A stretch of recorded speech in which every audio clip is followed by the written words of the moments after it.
For the fifth Sunday in Ordinary Time, we hear the call of Isaiah the prophet and the call of Simon Peter. Both are unique in their own right, and yet there's some common elements. And when you look at the prophet Isaiah, he has this great vision of God in the heavens, and it's a beautiful vision. Almost opens up our understanding of what worship is like in heaven. What it is for the angels and saints to gather around the throne of God. And in some ways, also opens up a little bit of what it's like as we celebrate the Mass as well, a window into heaven.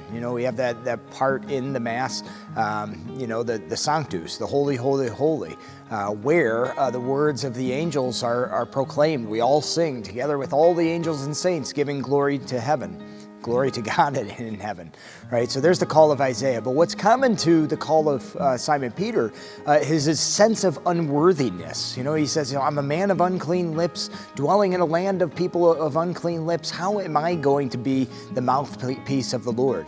And as his lips are touched with that burning coal, he's purified, and his mouth is open to proclaim God's glory in the ways that he is at work in the midst of his people. And for us, it's the same thing. In the midst of our time, in various ways we're an unclean people living in the midst of unclean people. But the Lord's grace at baptism through the sacrament of Eucharist purifies our words, purifies our mouth, that we might proclaim God's glory and the ways that he is at work in the world.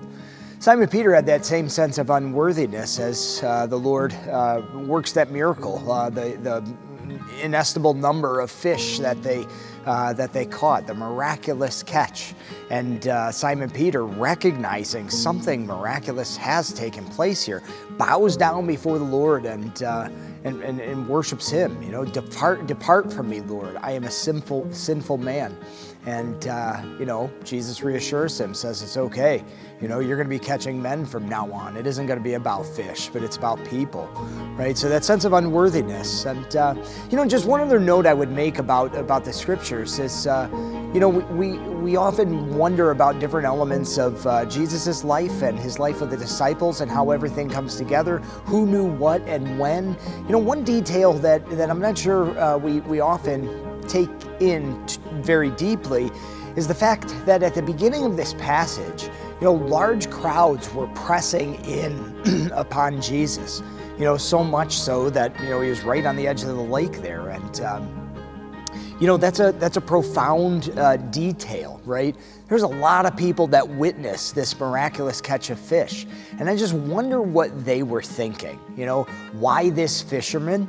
Why is Jesus this, he says that he's this really important rabbi. He doesn't use those words, but, essentially that's what's happening. He's revealing himself as somebody very important in the faith, and he's calling this lowly fisherman to be his follower. What is that all about? There's probably plenty of important people in the crowd pressing in upon Jesus.